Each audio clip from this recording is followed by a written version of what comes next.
Bienvenue dans Smart Bourse, votre double dose quotidienne de marché en direct sur Bismart. Chaque jour à la mi-journée, 12h30, 13h. Et le soir, la grande édition pendant une heure à partir de 18h30. Au sommaire de cette édition de la mi-journée, des marchés européens qui attendent calmement pour l'instant le rapport mensuel sur l'emploi aux États-Unis. La publication aura lieu à 14h30 cet après-midi. Un chiffre important. Le dernier chiffre important, peut-être même avant la réunion prochaine de la Réserve fédérale américaine les 15 et 16 juin prochains. Le consensus des économistes est positionné sur 650 000 créations d'emplois pour un taux de chômage qui basculerait sous les 6% selon le consensus encore une fois. On verra également la révision du chiffre du mois précédent, du chiffre du mois d'avril qui avait été une déception, une mauvaise surprise pour les investisseurs, tombé à 266 000 créations. Ce chiffre sera évidemment révisé tout à l'heure. Rendez-vous donc à 14h30 pour le vrai démarrage de la séance en Europe. Je le disais, pour l'instant c'est assez calme sur les indices européens. Parmi les informations du côté des entreprises, on notera que Universal Music Group discute avec un SPAC américain. Vivendi a confirmé l'information ce matin. Vivendi donc confirme être en discussion avec l'investisseur américain Bill Ackman pour céder à son SPAC, son véhicule coté d'investissement, 10% d'Universal Music Group sur la base d'une valorisation de 40 milliards de dollars. Et puis dans la demi-heure de Smart Bourse à la mi-journée, chaque vendredi, on parle de vos finances personnelles. Ce sont deux fintechs qui seront avec nous aujourd'hui. Mon petit placement dans un instant et puis une nouvelle fintech britannique arrivée cette semaine sur le marché français pour démocratiser l'offre des marchés de capitaux auprès des particuliers en permettant aux particuliers de participer aux émissions primaires dans les mêmes conditions que les investisseurs professionnels institutionnels. Cette fintech s'appelle PrimaryBid et son directeur pour la France sera avec nous en plateau pendant cette demi-heure.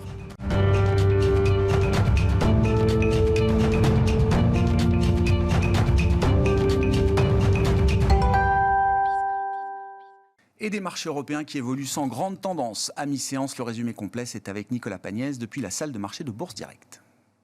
La tendance est hésitante à la Bourse de Paris depuis ce matin, alors que le grand rendez-vous économique de cette semaine, à savoir la publication du nombre d'emplois créés aux États-Unis au mois de mai, interviendra en début d'après-midi à 14h30. Une publication qui sera suivie de près à la suite de l'enquête ADP publiée hier, qui anticipe une forte progression du nombre d'emplois créés dans le pays. Les investisseurs qui gardent cependant dans un coin de leur tête que le mois dernier, le chiffre avait déçu en faisant ressortir seulement 266 000 créations d'emplois sur le mois. En ce qui concerne le mois de mai, les anticipations sont dans une fourchette assez large. Les plus pessimistes espèrent un peu plus de 300 000 créations d'emplois, tandis que les plus optimistes vont jusqu'à une anticipation d'1 million d'emplois créés sur le mois. Le consensus s'établit aux alentours de 670 000. Aux États-Unis toujours, les investisseurs qui ont pu suivre également quelques actualités en matière de politique américaine. Joe Biden, qui avait initialement envisagé de mettre en place un impôt sur les sociétés pouvant aller jusqu'à 28% pour financer son plan d'infrastructure, serait finalement prêt à y renoncer et à mettre en place à la place un taux minimum à 15%. En contrepartie, les républicains devraient de leur côté s'accorder sur un montant de 1 000 milliards de dollars pour financer les dépenses d'infrastructure. Et États-Unis toujours, Joe Biden qui a également amendé un décret de Donald Trump à propos de la liste noire des entreprises chinoises dans laquelle les investissements américains sont interdits. Là où Donald Trump ciblait 31 entreprises liées à l'armée chinoise, Joe Biden en cible désormais 59 liées à la défense, mais aussi à la surveillance en Chine ou hors de Chine. Déjà dans le viseur de l'administration Trump, Huawei figure à présent sur cette liste, tout comme les opérateurs télécoms China Mobile ou China Telecom, ainsi que la compagnie pétrolière CNOOC ou encore la compagnie ferroviaire chinoise China Railway Construction. En Europe et même en zone euro, les investisseurs ont pu prendre connaissance des ventes au détail pour le mois d'avril ce matin qui reculent plus que prévu. Leur volume a diminué de 3,1% sur un mois, là où le consensus anticipait plutôt un recul de 2 fois moins. Du côté des valeurs à suivre à présent à la Bourse de Paris, on note que Vivendi annonce être en discussion avec Pershing Square Tontine Holdings, le SPAC du milliardaire William Ackman, afin de lui céder 10% d'Universal Music Group, une opération qui serait réalisée sur la base d'une valeur totale d'Universal Music Group de 35 milliards d'euros et qui impliquerait donc une transaction aux alentours de 3,3 milliards d'euros. Rappelons par ailleurs que Vivendi a également prévu d'introduire l'entité Universal Music Group en bourse au plus tard à fin septembre prochain. Le titre de Vivendi qui recule légèrement à la mi-journée. On note également que Eurofins Scientifique annonce de son côté que ses objectifs 2021 devraient être largement dépassés après 4 premiers mois robustes, affichant 2,18 milliards d'euros de revenus en progression de 46% sur un an. Et on note à Paris toujours que Vallourec s'apprécie de plus de 20% à la mi-journée alors que l'augmentation de capital du groupe est officiellement lancée aujourd'hui. Une augmentation de capital de 300 millions d'euros dans le cadre de la stratégie de restructuration financière du groupe. Et on note aussi que la foncière lyonnaise gagne, elle, plus de 40% ce matin, alors que son actionnaire principal, le fonds Colonial, va passer d'une participation d'un peu plus de 80% dans l'entreprise à 94% du capital. L'opération de rachat de titres pour les annulés valorise le titre à un peu plus de 93 €, soit une prime de 45% par rapport au cours de clôture hier soir. Tendance, mon ami, c'est Nicolas Pagnès qui nous accompagne en fil rouge tout au long de la journée sur Bismart depuis la salle de marché de Bourse Direct.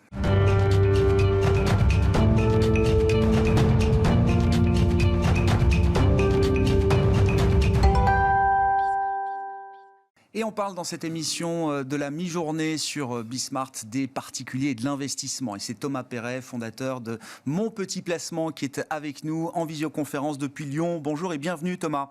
Merci beaucoup d'être avec nous. Je ne veux pas vous mettre trop de pression Thomas, mais j'ai envie de faire de vous un baromètre. Baromètre à la fois de l'intérêt des investisseurs particuliers pour les produits financiers, pour l'investissement. Et puis baromètre également de la percée des nouvelles technologies dans la distribution des produits financiers auprès d'une nouvelle génération d'investisseurs. Mon Petit Placement, on en parle depuis quelques trimestres maintenant. Vous êtes lancé en janvier 2020, je crois, sur le plan commercial. On s'était parlé une dernière fois à l'automne dernier, je crois, Thomas. À cette époque-là, vous n'étiez pas encore totalement convaincu que le timing de lancement de Mon Petit Placement avait été idéal. On se souvient évidemment que c'était quelques mois avant le choc pandémique sur les marchés qui s'était concrétisé entre février et mars 2020. Qu'est-ce que vous dites un an et demi après quasiment, Thomas? Ah ouais, donc effectivement, on s'est lancé en février 2020, donc un mois avant le crack Covid. Depuis, c'est plus de 5000 clients qui ont souscrit, qui ont profité de la belle remontée des marchés. Donc on est plutôt satisfait. On se dit a posteriori que le momentum était le bon. Pour ce qui est maintenant du baromètre, alors nous, c'est un peu biaisé parce qu'on est en phase de croissance assez forte, mais on sent un intérêt vraiment important. Nous, pour information, sur nos 5000 clients, il y en a 60% qui n'avaient jamais investi auparavant, donc il y avait uniquement de l'épargne sur des livrets. Donc je pense que ce chiffre illustre bien qu'il y a une nouvelle cible à capter, que ce soit auprès des jeunes actifs, mais aussi on a quelques personnes, 50, 60 ans, qui disent il n'est jamais trop tard pour se lancer et on y va. Quel retour d'expérience est-ce que vous faites, Thomas, à ce stade, justement, alors sur cette nouvelle clientèle, ces nouveaux investisseurs, et on parle bien d'investisseurs boursiers, à travers la gamme de produits que vous avez aujourd'hui? Alors, il y a les portefeuilles un peu classiques, en tout cas en fonction des grands profils de risque de l'investisseur, mais la gamme s'est élargie. Il y a des portefeuilles thématiques aujourd'hui. Il y a un portefeuille labellisé Relance depuis un mois ou deux, je crois également. Thomas, où va l'intérêt de ces clients par rapport à la gamme de produits que vous avez aujourd'hui? Alors pour vous donner les ordres de grandeur, nous effectivement on a deux gammes, cette gamme dynamique et la gamme thématique. On a à peu près 30% des clients qui sont investis sur notre gamme thématique, sachant que ça a été lancé il y a un peu moins d'un an, celle-là.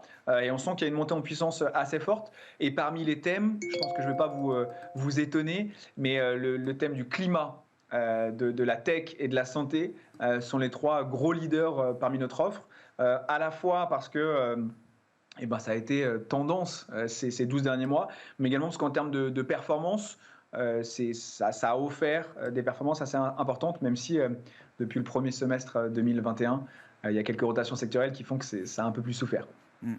C'est l'émergence effectivement de ces fonds thématiques. Alors, on va dire dans l'industrie, ça fait déjà quelques années qu'on en parle, mais on sent bien qu'il y a un appétit très fort aujourd'hui des investisseurs et des nouveaux investisseurs en l'occurrence. Thomas, comment vous l'expliquez? Est-ce que parce qu'il y a des performances et que ce sont des thèmes forcément de croissance qui ont beaucoup de performances embarquées peut-être pour certains de ces fonds?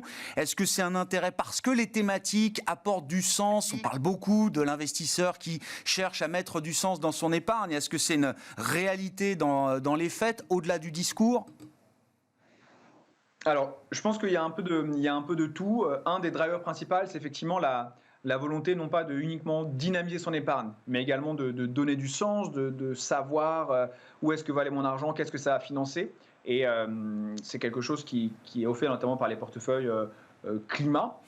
Donc ça, c'est un premier élément. Je pense qu'il y a un deuxième élément qui est marketing, parce que c'est quelque chose dont on parle énormément depuis plusieurs mois, voire plusieurs années. Donc je pense que ça commence à arriver aux oreilles du grand public.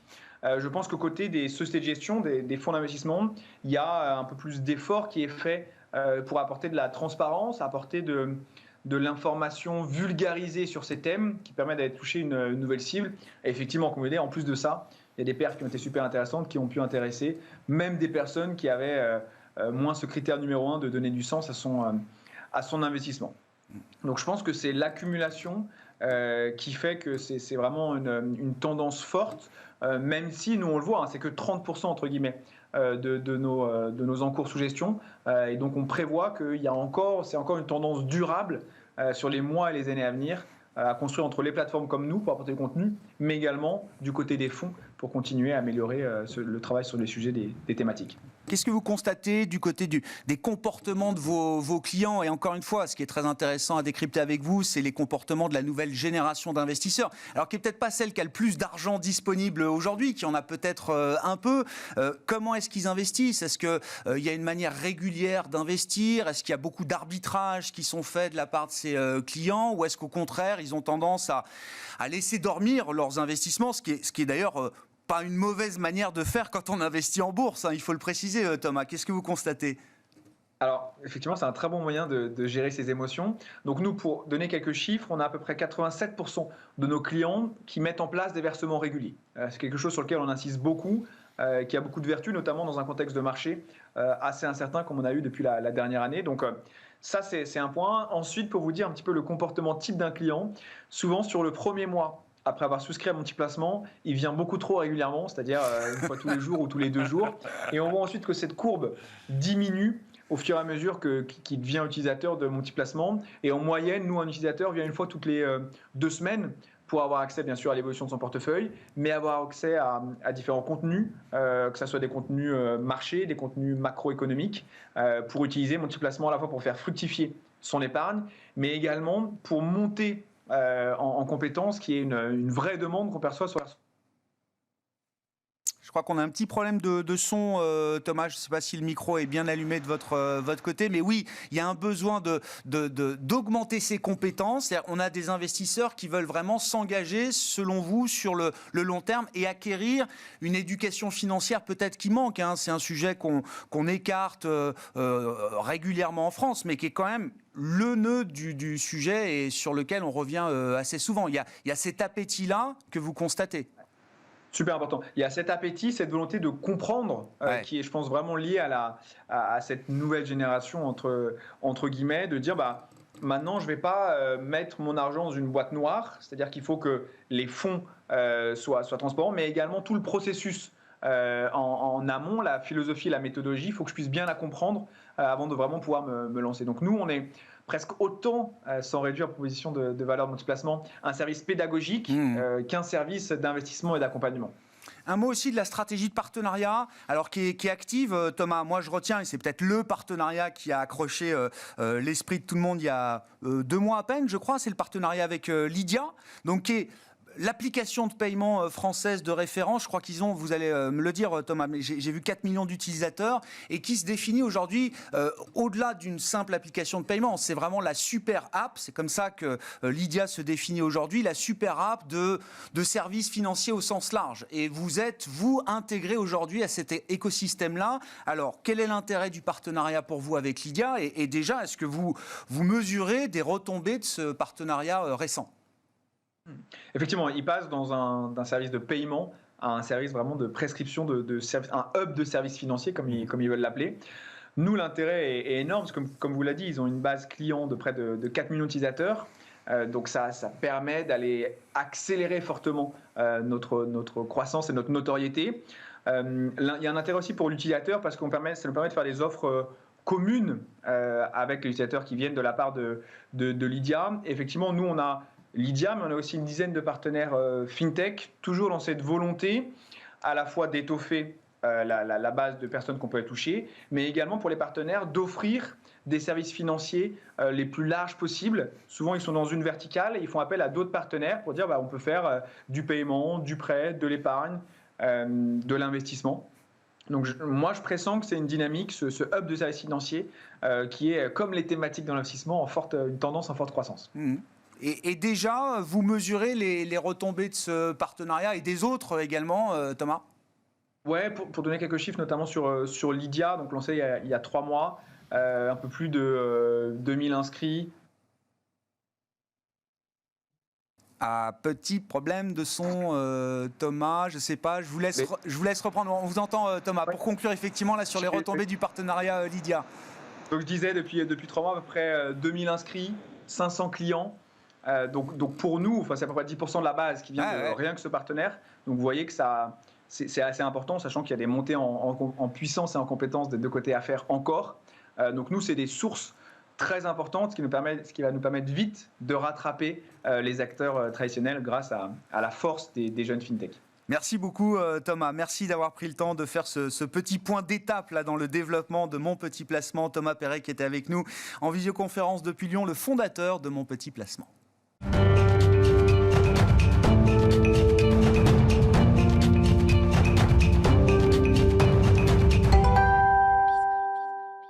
Je crois que c'est parfait pour introduire le sujet PrimariBid avec François de Villegas qui est à mes côtés en plateau à présent, le directeur France de PrimariBid. Bonjour François, bienvenue.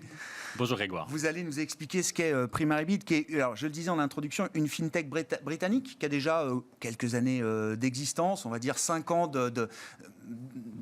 d'activité opérationnelle au Royaume-Uni. Exactement, une belle expérience sur laquelle on va revenir. Et peut-être pour préciser nos activités, ce que l'on fait, nous avons vocation de démocratiser le marché de capitaux pour les investisseurs particuliers. Et ce que nous faisons concrètement, c'est que nous connectons les investisseurs particuliers aux levées de fonds de sociétés cotées qui sont actuellement réservées aux investisseurs institutionnels. Voilà, donc la classe d'actifs dont on parle aujourd'hui, ce sont les actions cotées. Il faut reprendre quand même le constat de départ. C'est-à-dire que les opérations, le primaire, ce qu'on appelle le primaire, les émissions de titres à travers des placements, des augmentations de capital, des levées de fonds lors d'introduction en bourse ou autres, beaucoup de ces opérations, les investisseurs particuliers n'y ont pas accès, ou en tout cas pas dans les mêmes conditions que les investisseurs institutionnels et professionnels. Alors, vous soulignez déjà un très bon point, c'est que l'accès des investisseurs particuliers à ces opérations n'est pas le même en fonction des géographies. Typiquement, en France, effectivement, les investisseurs particuliers peuvent accéder à toutes les introductions en bourse réglementairement. Il y a une tranche de 10% qui leur est réservée. En revanche, lors des levées de fonds successives, et en France, on parle d'à peu près 50 opérations par an, ces opérations sont réservées uniquement aux investisseurs institutionnels. Ce sont ce qu'on appelle les placements accélérés. Quelles sont ces opérations ?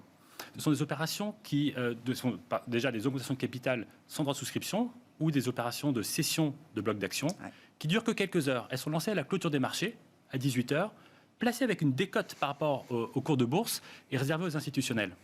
Alors, pourquoi est-ce que les particuliers ne peuvent pas y souscrire ? C'est simplement que, compte tenu des délais raccourcis de ces opérations, pour le moment, les particuliers ne peuvent pas être inclus dans ces opérations. Voilà, et c'est là où PrimariBid intervient, c'est que nous utilisons les nouvelles technologies pour inclure les particuliers dans ces délais très raccourcis.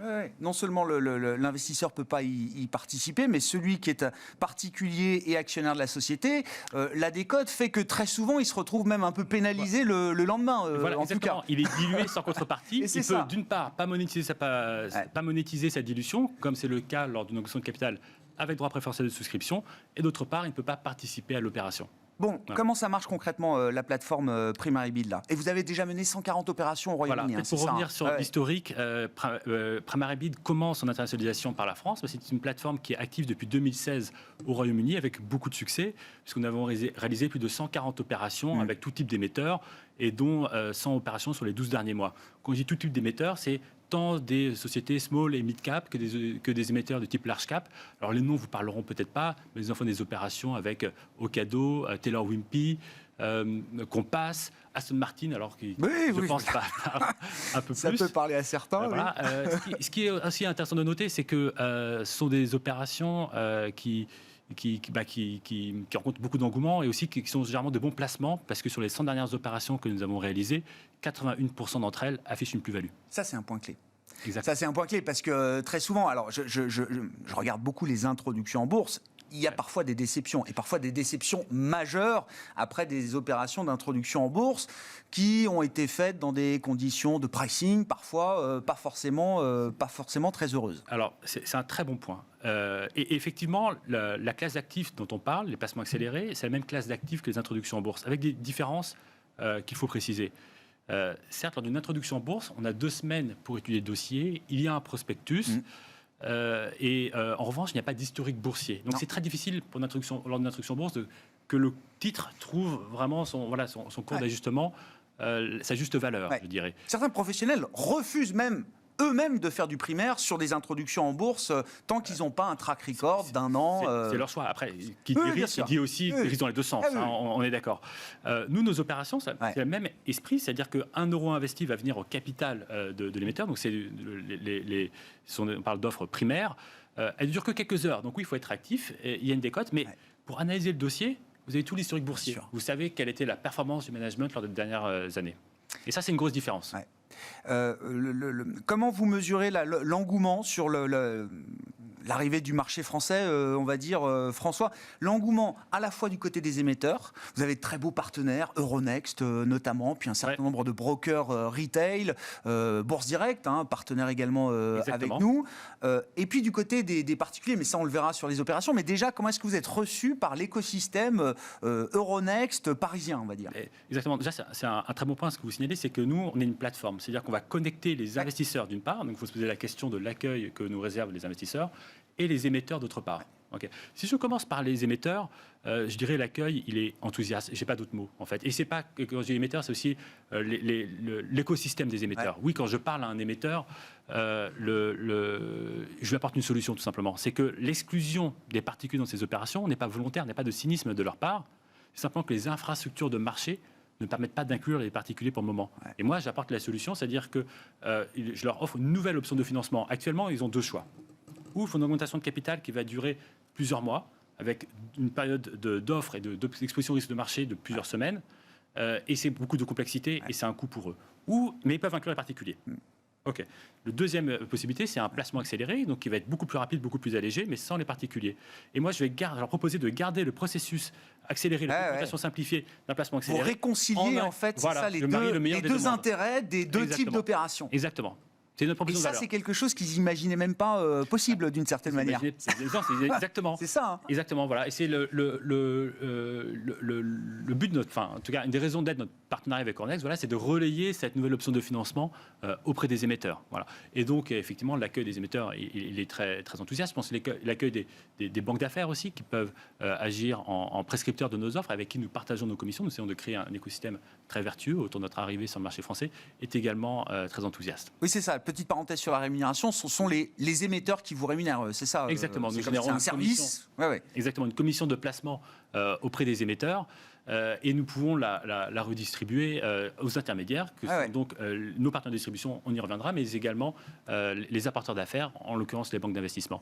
On leur posera la question, évidemment, ce sera très intéressant de voir les prochaines opérations de placement et voir comment est-ce que les particuliers peuvent y être intégrés, mais les émetteurs ne voient que des avantages à pouvoir intégrer cette poche de particuliers dans des opérations de placement privé accélérées. Sur la base de mes discussions, oui, mais encore une fois, on offre le processus ne change pas. Il va être dirigé par des banques d'affaires, le prix va être dirigé par l'offre aux institutionnels, mais il n'y a pas de complications supplémentaires. Donc juste, on enrichit l'existant avec une offre particulière tout en gardant les choses très simples qui existent actuellement. Et on parle bien effectivement d'opérations qui garderont les investisseurs institutionnels comme leaders ou investisseurs leaders dans ces opérations. Absolument. C'est déjà une substitution. Exactement. C'est déjà aussi une sélection naturelle de la qualité des dossiers. C'est-à-dire qu'on ne va pas faire d'offres uniquement particuliers. Il y aura toujours des institutionnels qui investiront dans les mêmes conditions de prix, d'information, de calendrier que les particuliers. Et pour ça, vous avez besoin effectivement, pour la distribution, vous avez besoin de partenaires brokers. Parce que quoi, c'est pas votre job? C'est pas notre job. On pourrait le faire. On le fait au Royaume-Uni. Peut-être qu'on le fera en France. Mais disons pour démarrer nos activités, pour le démarrer rapidement, nous avons des partenariats avec 3 des courtiers leaders en France et qui nous connectent directement. On peut les citer. On peut les citer pour Direct. C'est très important. C'est très important parce qu'ils nous font confiance. Oui. Ils ont beaucoup investi avec nous et ce qui est aussi important à noter, peut-être pour l'investisseur particulier, on a parlé tout à l'heure du modèle de rémunération de ces offres. L'offre, elle est proposée gratuitement aux clients de nos partenaires parce que nous reversons une partie de nos commissions auprès de nos partenaires. Voilà. Bon, et du coup, la première opération avec Primaribid, c'est pour quand Nous venons nous lancer. Non, mais il y a beaucoup de discussions en cours, évidemment. Le pipeline se remplit progressivement, je pense. Dans un moment crucial pour bon nombre d'entreprises sur des questions de fonds propres, j'imagine. Oui, exactement. Je pense que la fenêtre de marché, elle est bonne pour nous, avec d'un côté des émetteurs qui ont besoin de récurrents de fonds propres, notamment dans le contexte Covid. On le voit également sur les opérations, notamment d'introduction en bourse, avec une demande institutionnelle qui, de temps en temps, fatigue un peu. Donc voilà, avoir du relais des particuliers en ce moment, c'est quelque chose qui évidemment... qui rajoute encore une couche supplémentaire à nos propositions de valeur, tout simplement.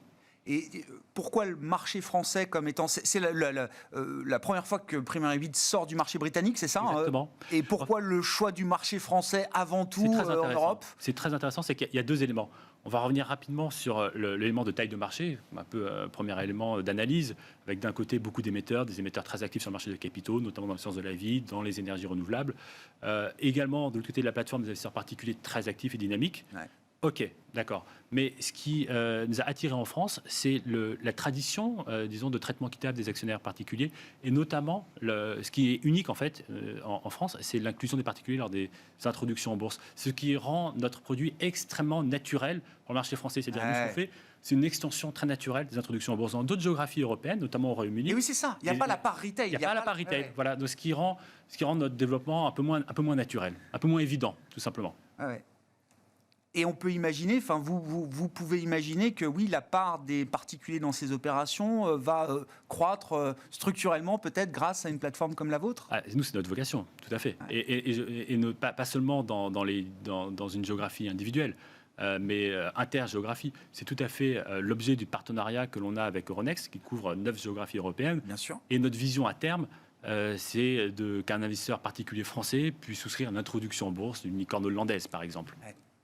Ça, c'est l'union des marchés de capitaux. C'est ça. C'est absolument l'union des marchés de capitaux, mais c'est totalement notre vocation. On parle de ce concept européen qui est discuté sur le plan politique, mais la concrétisation, c'est ça.